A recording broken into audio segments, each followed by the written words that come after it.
बिना दिमाग के दफनाया जाने वाला था शव। फ्यूनरल में खर्च हुए 8 करोड़। संदिग्ध हालातों में हुई मौत का सही कारण पता लगाने में पुलिस और डॉक्टर्स को महीनों लग गए। पोस्टमार्टम के लिए माइकल का दिमाग निकालकर उसकी जांच की गई थी। घर वाले फ्यूनरल करना चाहते थे, लेकिन 2 महीनों तक कोई नतीजा नहीं निकल पाया। ऐसे में परिवार वाले माइकल का शव बिना उनके दिमाग के ही दफनाना चाहते थे। हालांकि लोगों के समझाने के बाद परिवार वाले भी इंतजार करने के लिए राजी हो गए। मौत के ठीक 39 दिन बाद 3 सितंबर 2009 को माइकल जैक्सन का प्राइवेट फ्यूनरल हुआ, जिसमें महज 200 लोग शामिल हुए। सोने के ताबूत में दफनाए जाने पर चोरी का था डर। माइकल के शव को सोने के ताबूत में रखकर कंक्रीट में दफन किया गया था। उन्हें मेकअप आर्टिस्ट ने ठीक उसी तरह तैयार किया जैसे वो परफॉर्मेंस से पहले तैयार हुआ करते थे। माइकल के घरवालों को डर था कि अगर माइकल के शव की लोकेशन डिस्क्लोज की गई तो उनके चाहने वाले कब्र खोदकर उनका शव चुरा सकते हैं। इस कारण उनके शव को रहस्यमयी तरीके से दफनाने का फैसला किया गया था। हालांकि बाद में माइकल का शव फॉरेस्ट लॉन के ग्रेट माइसीलियम में दफनाया गया, जहां हॉलीवुड के Clark Gable, Jean Harlow, Walt Disney जैसी बड़ी हस्तियां दफन हैं। माइकल की मौत के 8 महीने बाद 8 फरवरी 2010 को उनके डॉक्टर कॉनराड मूरे को उनकी गैर इरादतन हत्या का आरोप दोषी पाया गया। मेमोरियल की टिकट खरीदने के लिए मिले थे 16 लाख आवेदन, 300 करोड़ लोगों ने देखा।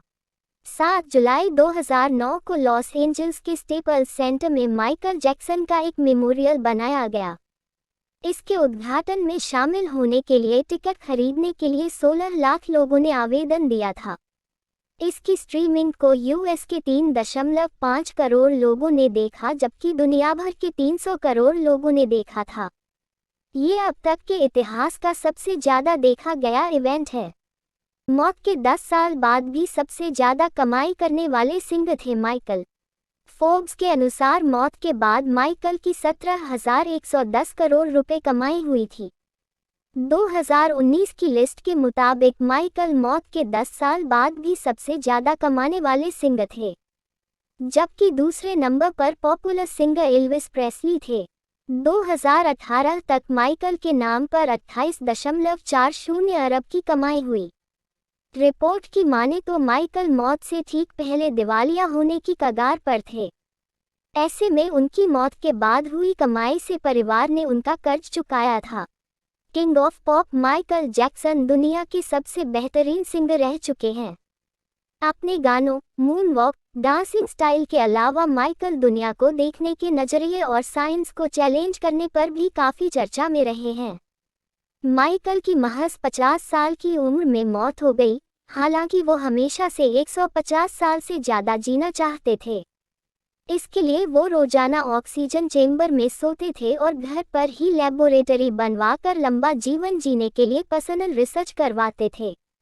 माइकल जैक्सन का ये भी मानना था कि दुनिया में एक समय ऐसा जरूर आएगा जब मरे हुए लोगों को जिंदा करना साइंस की मदद से पॉसिबल होगा। माइकल जैक्सन दुनिया के सबसे मशहूर सिंगर माने जाते हैं, जिनके नाम पर 39 गिनीज वर्ल्ड रिकॉर्ड हैं। परफॉर्मेंस बिगड़ने पर बैट से पीटते थे पिता।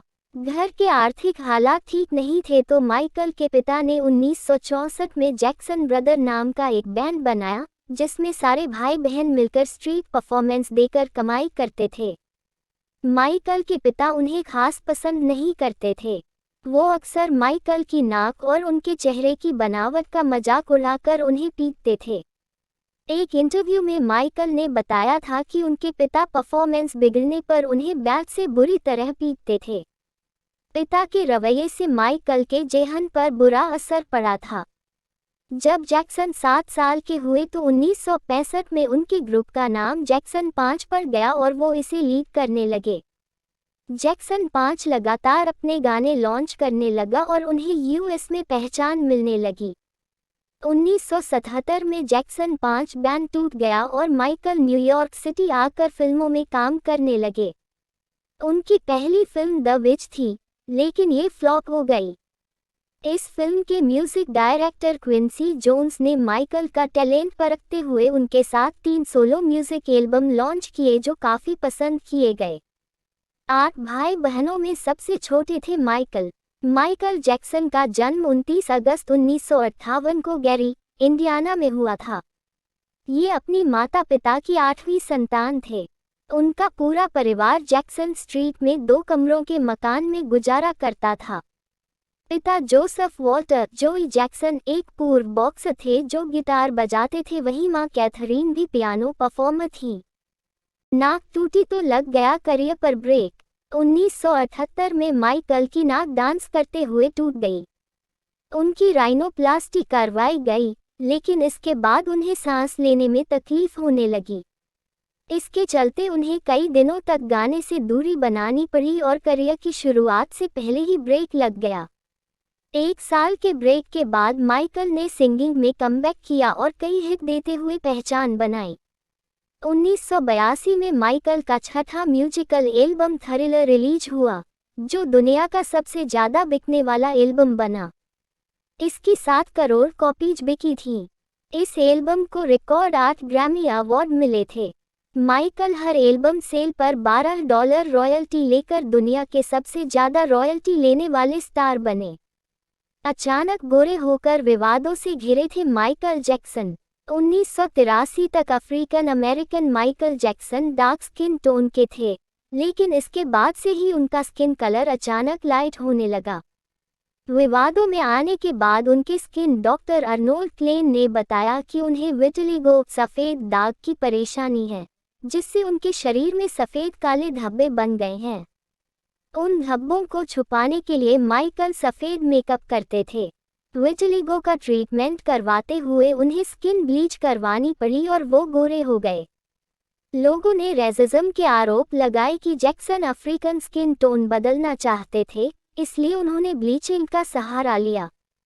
कई लोगों का मानना था कि माइकल जैक्सन अपनी त्वचा और लुक को लेकर बेहद चिंतित रहते हैं।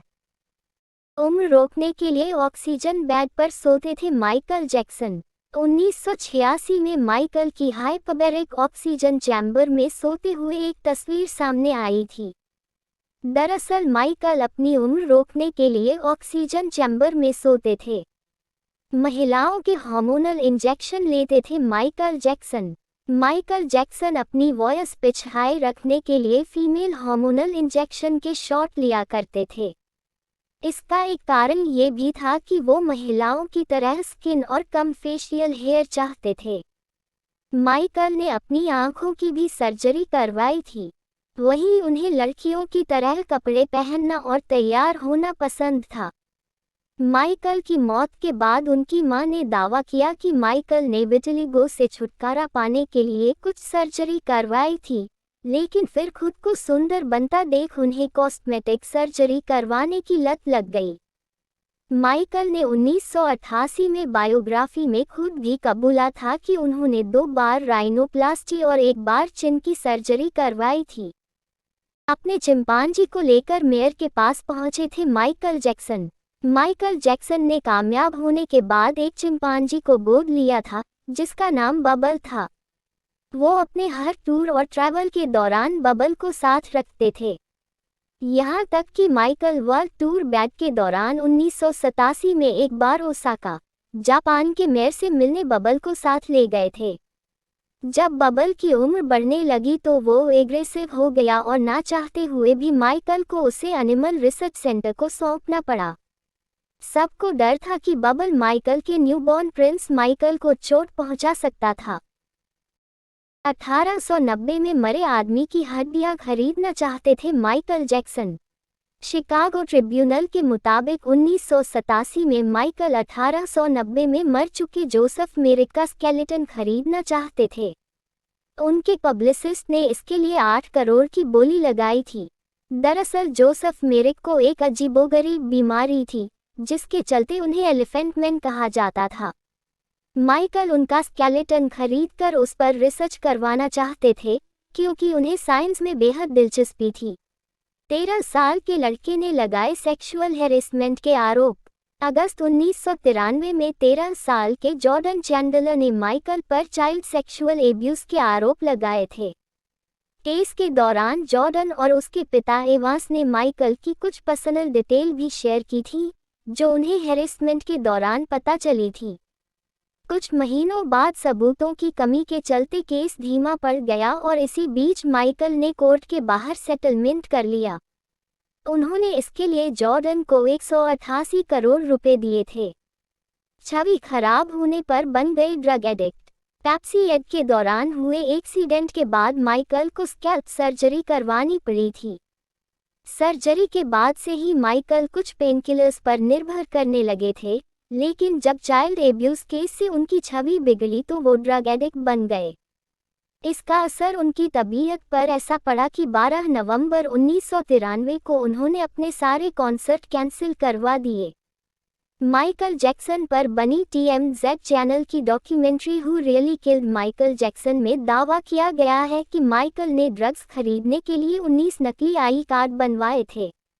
उनके पास पर्सनल डॉक्टर्स की टीम थी, जो उन्हें हर तरह के ड्रग का प्रिस्क्रिप्शन देते थे।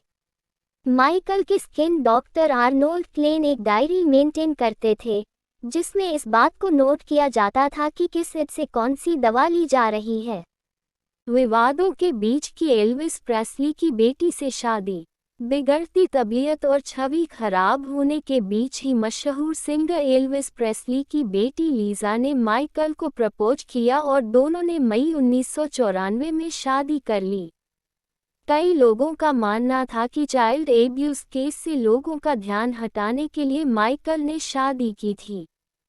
दोनों की शादी 19 महीनों में ही टूट गई।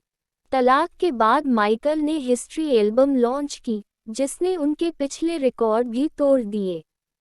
इस एल्बम की 2 करोड़ कॉपीज बिकी थी। 1995 में आया पैनिक अटैक। 1995 में एक टीवी शो रिहर्सल के दौरान माइकल जैक्सन को पैनिक अटैक आया और वो बेहोश हो गए। उन्हें अस्पताल में भर्ती करवाया गया था। कुछ महीनों बाद उन्होंने 35 देशों में 58 कॉन्सर्ट किए, जिसमें 45 लाख लोग शामिल हुए थे। सिडनी टूर के दौरान माइकल जैक्सन ने अपने स्किन डॉक्टर क्लेन की असिस्टेंट डेबी रोवे से दूसरी शादी कर ली। शादी से पहले ही डेबी 6 महीने की प्रेग्नेंट थी। 13 फरवरी 1997 को माइकल के पहले बेटे प्रिंस माइकल का जन्म हुआ। 1998 में डेबी ने बेटी पेरिस को जन्म दिया। कुछ सालों बाद 2000 में दोनों का तलाक हो गया और $8 मिलियन के सेटलमेंट में बच्चों की कस्टडी माइकल को मिली। जब 2004 में माइकल पर दोबारा चाइल्ड अब्यूज के आरोप लगे तो बच्चों की कस्टडी डेबी के पास चली गई। 1994 में माइकल के घर पर हुए रेड में पुलिस को एक बुक मिली थी जिसमें कई बच्चों की बिना कपड़ों की तस्वीरें थीं। पुलिस ने जब उनसे पूछताछ की तो माइकल ने सफाई में कहा कि ये बुक उन्हें किसी ने भेजी होगी, जो उन्होंने कभी खोली ही नहीं। माइकल की मौत के बाद उनकी मेड ने भी बताया था कि माइकल घर में बच्चों को बिना कपड़ों के रखते थे। मौत के समय था 3000 करोड़ का कर्ज। एक समय माइकल हर हफ्ते 97 करोड़ रुपए कमाई करते थे, लेकिन जब उनकी मौत हुई तो वो 3000 करोड़ रुपए के कर्जे में डूबे हुए थे। उनकी मौत के बाद भी वो कई सालों तक सबसे ज्यादा कमाई करने वाले सिंगर रहे थे। माइकल जैक्सन ने अपनी जिंदगी में 4000 करोड़ रुपए का डोनेशन किया। 25 जून 2009, लॉस एंजल्स का एक आम दिन था। दोपहर करीब 2:26 बजे टीवी चैनल, वेबसाइट पर खबर आई कि king of pop Michael Jackson नहीं रहे। खबर आते ही सन्नाटा छा गया। कई लोग सड़कों पर ही बेहोश होने लगे और पूरे लॉस एंजल्स का खुशनुमा माहौल मातम के मंजर में तब्दील हो गया। चंद मिनटों में ही Google, Twitter, Wikipedia user traffic से क्रैश हो गए। दुनिया भर के लोग जानना चाहते थे कि 150 सालों तक जीने की चाह रखने वाले माइकल जैक्सन अचानक महज 50 साल की उम्र में कैसे मर सकते हैं। माइकल जैक्सन की मौत 25 जून 2009 को दोपहर करीब 12 बजे ही हो चुकी थी। उनकी मौत प्रोपोफॉल और बेंजोडाइजेपाइन जैसी हैवी दवाइयों के ओवरडोज के चलते हार्ट अटैक आने से हुई थी। वो 150 साल से ज़्यादा जीना चाहते थे, जिसके लिए उन्होंने अपने घर पर ही 12 पर्सनल डॉक्टर्स की एक टीम रखी थी, जो उन्हें दवाएं और सही डाइट देते थे। माइकल का खाना भी पहले लेबोरेटरी में टेस्ट होता था, फिर वो उसे खाते थे। जिस समय उनकी मौत हुई तब भी उनके पर्सनल डॉक्टर कॉनराड मुरे उनके साथ होमली हिल्स, लॉस एंजल्स में थे। माइकल को नींद न आने पर कई ड्रग डोज दिए गए थे, जिससे वो जल्दी सो सकें। कुछ समय बाद डॉक्टर ने माइकल को कमरे में बेसुध पड़े देखा तो तुरंत उन्हें सीपीआर दिया। जब रिस्पॉन्स नहीं मिला तो डॉक्टर ने मेडिकल हेल्प मांगने के लिए घर में लैंडलाइन और मोबाइल ढूंढे, लेकिन सिक्योरिटी के चलते घर के सारे लैंडलाइन बंद थे। वो तुरंत बाहर की तरफ भागे और गार्ड से 911 पर कॉल करने को कहा। मेडिकल हेल्पलाइन नंबर 911 पर कॉल ठीक बजे किया गया। महज 3 मिनट में ही एम्बुलेंस डॉक्टर्स के साथ पहुंच गई। जब डॉक्टर्स पहुंचे तो माइकल सांस लेना बंद कर चुके थे। उन्हें सीपीआर दिया गया, लेकिन इससे कोई फायदा नहीं मिला। उन्हें तुरंत Ronald Reagan UCLA medical center ले जाया गया। करीब 2 घंटे की कोशिश के बाद दोपहर बजे उन्हें मृत घोषित कर दिया गया। माइकल जैक्सन की मौत के सदमे में 13 लोगों ने आत्महत्या कर ली। सुसाइड प्रिवेंशन हॉटलाइन में उनकी मौत के अगले दिन ऑस्ट्रेलिया में 50 कॉल किए गए थे। वो लोग इतने सदमे में थे कि आत्महत्या करना चाहते थे।